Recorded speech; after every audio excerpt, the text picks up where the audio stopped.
আসসালামু আলাইকুম। সুপ্রিয় দাখিল সপ্তম শ্রেণীর শিক্ষার্থীরা, তোমাদের ইতিমধ্যে অর্ধবার্ষিক পরীক্ষা শুরু হতে যাচ্ছে। তো আজকে তোমাদের সাথে আমি শেয়ার করছি কুরআন মাজিদ ও তাজবিদ একটি নমুনা প্রশ্ন নিয়ে। আমি আশা করতে পারি এই নমুনা প্রশ্নটি যে বাসায় ভালো করে শিখে যেতে পারে, ইনশাল্লাহ এখান থেকে সে পরীক্ষাতে কম হলেও 70 থেকে 80% কিন্তু সে এখান থেকে কমন পাবে। তবে কথা হচ্ছে, আজকে আমি এখানে সাজেশানে যা দিব তা যদি সে শিখতে পারে, সে অবশ্যই এখান থেকে পরীক্ষায় কমন পাবে। তো মূল ভিডিওটা শুরু করার আগে আমার একটা ছোট্ট রিকোয়েস্ট থাকবে, যারা আমাদের ইউটিউব চ্যানেলে নতুন অবশ্যই চ্যানেলটিতে একটি লাইক দিয়ে চ্যানেলটি সাবস্ক্রাইব করে পাশে থাকবে, এবং যারা ফেসবুকে ভিডিওটি দেখতেছে অবশ্যই ফলো করে দিবে আমাদের ফেসবুক পেজটি। তো আমি আর কথা বাড়াতে চাচ্ছি না।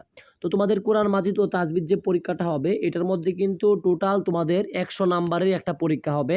তার মধ্যে কিন্তু সঠিক উত্তর থাকবে হচ্ছে 20টি, ঠিক আছে? তো এখানে টোটাল 20টি সঠিক উত্তর আছে। আমি এই সঠিক উত্তরগুলোর উত্তর একদম বলে দিব, তোমরা সাথে সাথে শিখে নিবে, ঠিক আছে?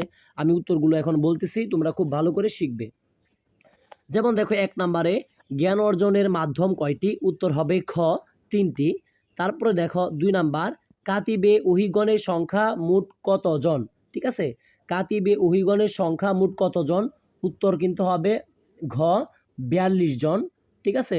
তো তারপরে দেখো 3 নাম্বার, জামিউল কুরআন কার উপাধি? উত্তর হবে খ হযরত উসমান রাদিয়াল্লাহু তাআলা আনহু। তারপরে দেখো 4 নাম্বার, মালাইকাতুন শব্দের এক বচন কি? মালাইকাতুন শব্দের এক বচন কি? উত্তর হবে খ মালাকুন।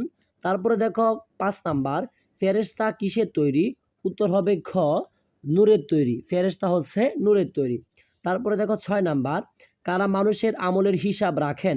এখানে যে অপশানগুলো আছে, কারা মানুষের আমলের হিসাব রাখেন, 6 এর উত্তর হবে গ কিরামান কাতিবিন, ঠিক আছে? এগুলো যদি ভালো করে শিখো, আশা করতে পারি যেগুলো থেকেই থাকবে, তাই কিন্তু এগুলো ভালো করে শিখতে হবে। আমি যে কারণে তোমাদেরকে উত্তরগুলো এমসিকিউর বলে দিচ্ছি। তারপরে দেখো 7 নাম্বার, আসমানি কিতাব মোট কতটি? উত্তর হবে খ 104টি, ঠিক আছে? উত্তর হবে খ 104টি। তারপরে দেখো 8 নাম্বার, ইমানের রুকন কয়টি? 8 নাম্বার, ইমানের রুকন কয়টি? উত্তর হবে গ ইমানের রুকন হচ্ছে 60টি। তারপরে দেখো 9 নাম্বার, তাকদীর কত প্রকার? ঠিক আছে, তাকদীর কত প্রকার? উত্তর হবে ক 2 প্রকার। তারপরে দেখো 10 নাম্বার, তাকদীরে মুআল্লাক কি? 10 নাম্বারের উত্তর হবে খ পরিবর্তনশীল। তারপরে আমরা সরাসরি চলে যাচ্ছি 11 নাম্বার সঠিক উত্তরটিতে। যেমন ওয়াল্লাহু যুল ফাদলিল আযীম বাক্যে আল আযীম শব্দটি তারকিবে কি হয়েছে? 11 নাম্বারের উত্তর হবে ঘ অর্থাৎ সিফাতুন, ঠিক আছে? 11 উত্তর হবে ঘ সিফাতুন। তারপরে দেখো 12 নাম্বার, তাকওয়া দ্বারা কি মাফ হয়? উত্তর হবে খ গুনাহ মাফ হয়। তারপরে দেখো 13 নাম্বার, মুহাব্বাতুন অর্থ কি? উত্তর হবে যে 13 নাম্বার উত্তর হবে ক ঝুঁকে পড়া। তারপরে দেখো 14 নাম্বার, ইমাম রাজিবের মতে সবরুন অর্থ কি? 14 নাম্বারের উত্তর হবে ক বিপদে বিচলিত না হওয়া। তারপরে দেখো 15 নাম্বার, ইবনুস সাবিল কি? 15 নাম্বারের উত্তর হবে খ অর্থাৎ পথিক।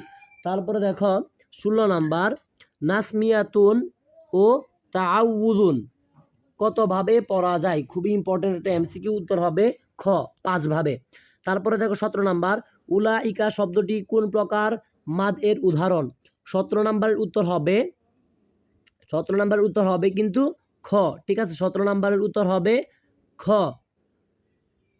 হ্যাঁ, দুঃখিত, 16 নাম্বারটা যেটা বলছিলাম যে নাসমিয়াতুন ও তাআওয়াদুন কতভাবে পড়া যায়, 16 নাম্বারটা যেটা আছে, 16-র উত্তর হবে কিন্তু 16 নাম্বারের উত্তর হবে খ। হ্যাঁ, ঠিকই আছে, 5টি হবে, দুঃখিত, 5টি ঠিকই আছে। তো 17 নাম্বারটা বললাম যে 17 নাম্বারের সঠিক উত্তরটার উত্তর হবে কিন্তু খ নাম্বার, মাদ্দুন মুত্তাসিল। তারপরে দেখো 18 নাম্বার, মাদ অর্থ কি? উত্তর হবে ক দীর্ঘকর, আমরা সবাই জানি। তারপরে দেখো 19 নাম্বার, মাদের হরফ কয়টি? ঠিক আছে, মাদের হরফ কয়টি? যে 19 নাম্বারটা দেখতে পাচ্ছ, এটার উত্তর হবে খ 3টি, আমরা সবাই জানি। তারপরে দেখো 20 নাম্বার, হা জমির পাঠ করার কয়টি নিয়ম রয়েছে? 20 নাম্বারের উত্তর হবে কিন্তু গ 4, ঠিক আছে? 4টি নিয়ম রয়েছে। তো আশা করতে পারি তোমরা কিন্তু ইতিমধ্যে যে সঠিক উত্তরগুলো, আমি উত্তরগুলো বলে দিছি, ভালো করে শিখেছ। তো এখন আমরা 20 নাম্বার নিয়ে আলোচনা করেছি, এখন বাকি আমরা আরো 80 নাম্বার নিয়ে আলোচনা করব। তো দেখো এখানে যে দেখতে পারতেছি যে 1 নং প্রশ্নে তো তোমাদের সঠিক উত্তরে থাকবে, তো 2 নং প্রশ্নে কিন্তু থাকবে হচ্ছে আয়াতের অনুবাদ লিখো যে কোনো 3টি, অর্থাৎ তোমাদের পরীক্ষাতে ক খ গ ঘ উম পর্যন্ত টোটাল 5টি আয়াতের অনুবাদ দেওয়া থাকবে, দুঃখিত আয়াত দেওয়া থাকবে, ঠিক আছে, বা আয়াতের অংশ দেওয়া থাকবে কোরআনের, তোমরা যেগুলো পড়েছো তোমাদের পাঠ্য বইয়ের আলোকে। তো সেগুলো থেকে তুমি যদি মাত্র 3টার আনসার করতে পারো সেক্ষেত্রে 3 5 15 নাম্বার কিন্তু তুমি পরীক্ষাতে অনায়াসে আনসার করতে পারবে। তো আমি এখানে তোমরা দেখতে পারতেছো একটি নমুনা প্রশ্নটা যেটা আমরা তোমাদের জন্য এনেছি, এখানে টোটাল 5টি দেওয়া আছে। তো 5টি শিখলে ইনশাল্লাহ তোমরা পরীক্ষাতে কম হলেও 2টি থেকে কম হলেও 2টা কমন পাবে, অর্থাৎ 3টা কমন পেতে পারো, কিন্তু কমও যদি হয় তুমি কিন্তু 2টা কমন পাবেই পাবে, এটা আমি চ্যালেঞ্জ দিলাম। তো দেখো আমি বলে দিচ্ছি ক নাম্বারটা, আয়াতগুলো বলে দিই যাতে তোমরা বুঝতে সুবিধা হয়।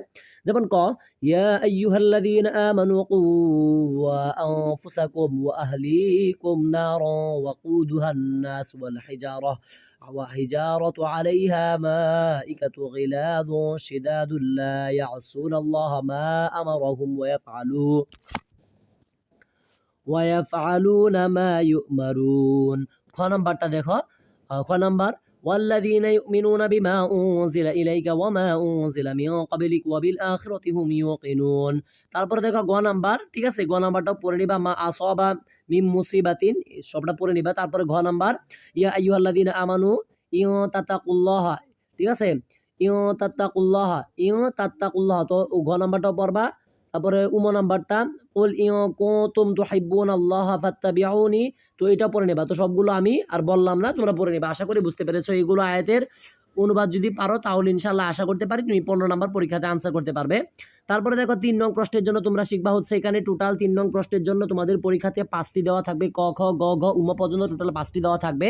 তার মধ্যে যদি তুমি 3টি আনসার করতে পারো, আমি আশা করতে পারি যে 3টি থেকে তুমি অনায়াসে কিন্তু 5টি থেকে 3টি অনায়াসে আনসার করতে পারবে। যেমন ক নাম্বার এসেছে কোরআন হাদিসের আলোকে পরিবারকে নামাজের আদেশ করার হুকুম বর্ণনা করো। খ নাম্বার ওয়াল্লাযীনা ইউমিনুনা বিমা উনজিলা ইলাইকা, আয়াতটির ব্যাখ্যা দাও। গ নাম্বার তাকদীর কাকে বলে, তাকদীর কত প্রকার ও কি কি বর্ণনা করো। ঘ নাম্বার তাকওয়া শব্দিক ও পারিভাষিক অর্থ বর্ণনা করো। উম নাম্বার কোরআন ও হাদিসের দৃষ্টিতে সবরে ফজিলত আলোচনা করো। অর্থাৎ এই 5টা শিখলে ইনশাল্লাহ 3টা কমন থাকবে।